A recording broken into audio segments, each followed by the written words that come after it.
On June 28, 2007, when Paige Birgfeld, a devoted mother, failed to show up at her apartment, the police department was thrown into a dutiful investigation. However, they made some discoveries that would not only shock Paige Birgfeld's family, but the entire country. Paige Birgfeld was born on April 27, 1973, in Atlanta, Georgia, to Frank Birgfeld and Suzanne Birgfeld. She had just one sibling, Craig Birgfeld. Paige had grown up in Atlanta before moving to Colorado. She got married to her first love and high school crush, Howard Ron Beigler, in 1995. However, their rosy relationship ended when both parties disagreed about starting a family. Paige was ready to become a mother, but Howard Beigler was not interested in having children. After the divorce, Paige moved on and married Rob Dixon, an up-and-doing businessman, in 1998. He gave Paige a very intense marriage. Their 10-year union produced 3 children, Jess, Taft, and Cole. June 28, 2007, was the last day Paige Birgfeld was ever seen by everyone who loved her. Paige Birgfeld had spent part of the afternoon with her ex-husband, Howard Beigler. The two had started dating again 2 months before her sudden disappearance. After their picnic, Paige and Beigler went their separate ways, and around 9 p.m. that day, Beigler confirmed that he had put a call through to Paige to check up on her. Paige had told him that she was on her way to her apartment and she would text him once she got home. But that never happened. After not hearing from Paige the whole day, Beigler called her phone and it went straight into voicemail.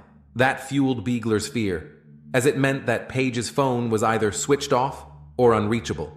He decided to visit Paige at her apartment on the 3rd day after their date. Beigler got the shock of his life when Paige's live-in nanny told him that Paige had not returned home for 3 days. Beigler immediately alerted Paige's parents and the police, and that kicked off one of the most terrifying investigations you might ever hear of. Paige Birgfeld's parents, Frank and Suzanne, were distraught when their beloved daughter disappeared. They were one of the major reasons the police believed that there was something fishy about Paige's disappearance. Frank Birgfeld described Paige as a living mother. She was devoted as they came. Paige would never abandon her kids. Frank was confident that if Paige's legs and arms were broken, she would crawl with her elbows just to see her kids. She loved being around her children that much. Everyone close to Paige Birgfeld knew that her children were her biggest priority. Craig Birgfeld, Paige's brother, a plastic surgeon who specializes in facial reconstruction of children, left his home in Seattle to stay with Paige's kids in Grand Junction, Colorado. He and his wife, Claire, knew that the most important thing to Paige was her children, and their safety and well-being had to come first. Seeing that Paige was a doting mother, the police were convinced that she had not just abandoned her kids and skipped town. Something was keeping Paige away from her kids, and they kicked off investigations to dig it out. Mesa County Sheriff Matt Hilke started looking into the case. As one would expect, when a person goes missing, the closest people to him or her and the last people to see the victim are usually the first set of people to be investigated. So, Howard Beigler was invited by the police. Beigler was the last person to see Paige before she disappeared. But could he have harmed Paige? In an interview, Paige's father confirmed that Ron Beigler was Paige's biggest love. Paige and Ron had been madly in love with each other since high school. They had found one another again after their separation over 10 years ago, and he was sure that Beigler would never harm his daughter. The investigation led to a much deeper discovery: Paige's love life. Paige had another man in her life, one that raised a lot of concern. Paige Birgfeld remarried in 1998. She met Rob Dixon in 1997. He had a jolly personality at that time, and so Saige easily fell for him. Her father described their brief relationship before marriage as a whirlwind. Rob Dixon was doing very well in his business and had a good amount of wealth. However, after their marriage, Rob Dixon became reckless. He had extravagant taste and had an eye for bad investments. He invested millions of dollars in bad investments. A good few years later, he had lost almost everything. Paige made an effort in helping with their finances by starting a small preschool dance she named Brain Dance. She also started selling kitchen appliances at home for a company called The Pampered Chef. But Rob was spending money faster than Paige was making it. This brought tension into their marriage. Frank Birgfeld shared how Rob's personality was unpredictable. He saw him as a good rib and has Rob. Sometimes he could be cheerful, friendly, and bubbly, but there were times he was mean, condescending, irritable, and short-tempered. During times like that, it was always hard being around him. He described being around bad Rob as walking on eggshells. This revelation made Rob Dixon even more important in the police's investigation. Before Paige divorced Rib Dixon, she had reported a case of threat to the police. At the end of October 2004, Paige called 911 to report her husband. She claimed that she was having a fight with Rob, and then he asked the kids to stay with him. He then promised her that she would return to find that he had murdered the children. By the time the police and the local media arrived at the Dixon apartment, the issue had been sorted, so no charges were filed.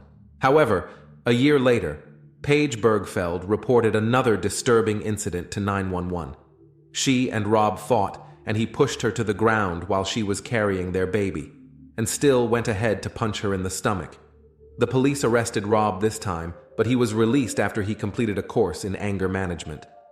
The Mesa County Sheriff's Office questioned Rob Dixon. Rob Dixon claimed that he was in Philadelphia on the day Paige Birgfeld disappeared. After their divorce, Rob moved to Philadelphia. However, as much as Rob's personality and biography with Paige was gruesome, he had been 2,000 miles away from Grand Junction on the day she disappeared. After the police interviewed Rob, they refused to release details of the interview to the public. Paige's father, Frank Birgfeld, upon finding out that Rob Dixon had a solid alibi, concluded that even men with the most monstrous personalities could not commit murder while they were 2,000 miles away. Although, despite no longer being a suspect, Rob Dixon still remained a cause of concern to the Birgfeld family. 3 months before her disappearance, Paige had posted disturbing contents about Rob on an online message board. She had shared how her children would ask her if their father was going to kill her. She confessed in the post that she could imagine her kids thinking of what life would be like if she actually died. Now, since both Paige's ex-husbands had very powerful alibis, the police had to look for a new suspect. But every person who was close to Paige Birgfeld was in the clear, so who then could have been responsible for her disappearance? This led the police to uncovering a very shocking truth about Paige Birgfeld herself. Paige Birgfeld, to her family and friends, was a devoted mother, hard-wearing woman, and a very bubbly soul. Her father, in an interview with her, shared how Paige loved to bring the family together. It was one of her favorite things to do. She was always very happy whenever her family was together. One thing Birgfeld never expected was Paige's double life. Paige Birgfeld had been living a double life. In addition to Grand Junction, she was a dance teacher and a kitchen appliances vendor. But on the internet, Paige Birgfeld was something else entirely. After she disappeared, her family had found something suspicious on her laptop. Confident that it would not change anything about how he felt about his daughter, Frank Birgfeld called the attention of the police to it. The investigation by the police revealed that Paige had another source of income from being a dance teacher. Paige was an expensive escort. She was known as Carrie. On provocative internet ads, she hinted that customers could get extra services like nude massages and topless. The Birgfeld family was shocked by their daughter's double life. Paige's sister-in-law, Carrie Birgfeld, confessed that it was an absolute shock finding out about Paige's other job some days after she went missing. It was unexpected that Paige worked as an escort, but her family seemed to know exactly why she did it. Paige, as always, was driven by her love for her children. Her father, Frank Birgfeld, believed that Paige had chosen that path because of her family. After the divorce, she had taken on a huge responsibility. She was the breadwinner and the sole provider of her family. It was not easy taking of 3 children, and Paige was obsessed with giving her kids the best. However, The extent to which she went was the last thing Frank Birgfeld and Susanna Birgfeld expected. In an interview, Frank Birgfeld admitted that he wished Paige had opened up. He would have happily intervened and counseled his child on the dangers of the path she had chosen. Frank believed Paige's job was not totally moral. Although Paige's parents were righteously shocked by their daughter's secret profession, one thing that would never change was their deep love and pride for Paige. Craig Birgfeld was also confident that Paige had chosen her profession because of her kids. Paige was neck-deep in debt. It was not cheap putting clothes on the back of 3 kids, and on top of that, she had to pay the mortgage. Craig had always found it hard to believe that the little dance school and selling kitchen appliances was lucrative enough to pay off a monthly mortgage of $6,000. Although he had never called anybody's attention to it, he suspected Paige was into something else. However, he had not imagined she would be an escort. Paige's ex-husband had filed for bankruptcy immediately after the divorce. Craig had thought that his sister would be unable to pay the mortgage after a couple of months, as it was a huge amount of money. But Paige succeeded in buying her first home. Craig's wife, Callie, admitted that she had found it very hard to accept that Paige had purchased her first home with her 2 jobs. In an interview, she confessed that she had confronted Paige about it. She shared how she outrightly asked Paige if she had another thing she was doing aside from teaching dance and selling kitchen equipment. Paige confessed to her sister-in-law that she was a stripper. A few years before Paige got married, she had been living in Denver. When she was 21, she stripped at the Mile High Saloon. While she was a stripper, she made around $400,000 per month. Paige told Callie that she stopped when she got married. But apparently, she had not totally left that industry. In the interview, Callie was convinced that Paige drew her inspiration to become an escort from her experience as a stripper. The Mesa County prosecutor, D.A. Pete Hautzinger, confessed that he had never encountered a case like Paige's, even though he had been a prosecutor for 20 years. He had never thought someone of her socio-economic background and family background would be involved in that kind of job.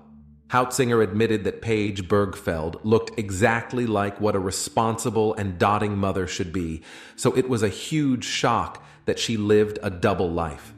Paige's double life set a deeper investigation on motion.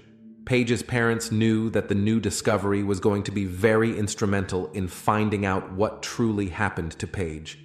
However, as much as the Birgfeld family wanted a form of closure, they were not sure if they really wanted to know the truth.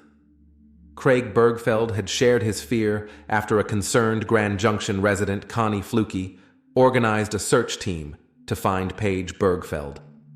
Fluke had made up her mind to cover Mesa County and fish out Paige. Mesa County Sheriff confessed that Mesa County was a very big place, stretching at over 5,000 miles, with a lot of canyons and woods. There were tons of places to hide a person. However, Connie Fluke was determined. She came up with a strategy to divide and conquer. Each day, she divided the county into manageable, searchable units that can be covered by walking. Fluke had been very helpful to the case. The Birgfeld family admitted that her efforts brought a ray of hope to their minds. Fluke explained in an interview that she was thrilled by the support she got from the people. On the day the search kicked off, she arrived at the venue at 6:15 to set up, and people started arriving by 6:30. They were literally jumping all over her, asking her to assign them to search groups. The efforts of Fluke's search team were promising. However, the success it could bring scared the Birgfeld family. Craig Birgfeld confessed that he was not ready to find out what had happened to his sister. It was not easy for him to hold on to the thought that she was still alive, but the police had an inclination that Paige Birgfeld was never coming back. The reason? They had not figured out yet, but they knew it had something to do with Paige's secret job. The chief district attorney, Dan Rubenstein, the new prosecutor in charge of Paige Birgfeld's case, found a suspect. Lester Ralph Jones, a middle-aged customer of Paige's escort services. Dan Rubenstein was convinced that Ralph Jones had a hand in the disappearance of Paige Birgfeld, but his hands were tied. The district attorney could not prove anything without Paige's body. The investigation began to drag over an awfully long period of time. This became a source of concern for Frank Birgfeld. A concerned father that he was, he believed that the police were deliberately stalling the investigation, and they did not want to find his daughter's killer. It was a welcome development for both the police department and the Birgfeld family when a hiker found the remains of a body in 2012. It was a relief for the district attorney, Dan Rubenstein, when the hiker found Paige's body, as he was already under so much pressure. The Birgfeld family was already so frustrated. However, although the news that Dan Rubenstein had to break to Paige's family was absolutely heartbreaking, it was a blessing. After the hiker found the body, the police department was not sure it was Paige's, but after carrying out necessary tests, the teeth and jaw matched Paige. However, it was shocking that Paige's body had been at the spot the hiker found it. That area was covered during the search organized by Connie Fluke, but no one found Paige's body. The investigation began to drag over an awfully long period of time. This became a source of concern for Frank Birgfeld. A concerned father that he was, he believed that the police were deliberately stalling the investigation, and they did not want to find his daughter's killer. It was a welcome development for both the police department and the Birgfeld family when a hiker found the remains of a body in 2012. It was a relief for the district attorney Dan Rubenstein when the hiker found Paige's body, as he was already under so much pressure. The Birgfeld family was already so frustrated. However, although the news that Dan Rubenstein had to break to Paige's family was absolutely heartbreaking, it was a blessing. After the hiker found the body, the police department was not sure it was Paige's, but after carrying out necessary tests, the teeth and jaw matched Paige. However, it was shocking that Paige's body had been at the spot the hiker found it. That area was covered during the search, organized by Connie Fluke, but no one found Paige's body. The investigators figured that the murderer must have buried Paige inside a grave deep enough for the search party to miss. Don Rubenstein was happy that he had enough evidence to bring Lester Ralph Jones in. The police could not tell exactly how Paige Birgfeld had died, but they were sure that it was violent. Paige had a fracture in her jaw. The investigators believed that her assailant must have beaten her up. Also, there were remains of duct tape around the corners of her mouth. Paige's jaw fractured shortly before she passed away.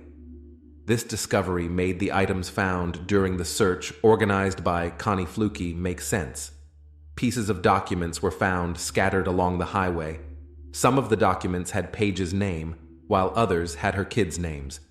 The investigators assumed that the documents must have been flung outside by Paige's kidnapper as he drove her to the spot where he finally took her life. There were other speculations, too. The documents could have been flung outside by Paige as a way of helping people to find her. However, Paige's killer had roamed free 5 years after her terrifying end. Lester Ralph Jones did not have a good reputation, so it was easy to believe that he killed Paige Birgfeld. Don Rubenstein gathered enough evidence against Lester Ralph Jones. During the investigation, the police had found Paige's car on the highway. The car had been burned by a fire the police believed started in the passenger seat. Someone had set Paige's car ablaze deliberately to destroy his DNA samples or any implicating evidence. Also, the driver's seat had been adjusted to accommodate a taller person. Although, when interrogated, Ralph Jones denied knowing anything about Paige's burnt car, even though it had been found a few meters away from his workshop. Lester Ralph Jones had a criminal history. He had been convicted of felony, so no one could ever take him for his word. Another daunting piece of evidence was found against Ralph Jones. He had called Paige Birgfeld with a burner phone on the day she disappeared. Ralph Jones denied buying the phone, even though there was a CCTV recording of him purchasing the phone. Ralph Jones was a regular at Paige Escorting Services. However, Paige did not know he was a cold-blooded murderer. Ralph Jones met his Waterloo after a conversation he had with a local sheriff, Sergeant Art Smith. He had called Ralph Jones to tell him his cars were ready. Sergeant Art Smith had seized 2 cars belonging to Jones. Ralph Jones' response was absolutely unexpected and shocking. It was the response of a man whose guilt was destroying him. Ralph Jones replied, if the sergeant asked him where he would bury a body. This call, along with the other evidence, was the breakthrough the police needed. In November 2014, 7 years after the disappearance of Paige Birgfeld, Lesnar Ralph Jones was arrested and charged with first-degree murder and kidnapping. Ralph Jones had been anticipating the arrest. He had not been moved at all. According to the police officers who arrested him, Ralph Jones had not asked any question. He simply turned around and put his hand behind his back. His bail was set to $2 million. In 2016, Ralph appeared in court. According to the jury, the evidence against Ralph Jones was circumstantial. They were enough to incarcerate him. But in December 2016, 9 years after Paige's disappearance, the jury found Ralph Jones guilty of murder and kidnapping. He was sentenced to life imprisonment.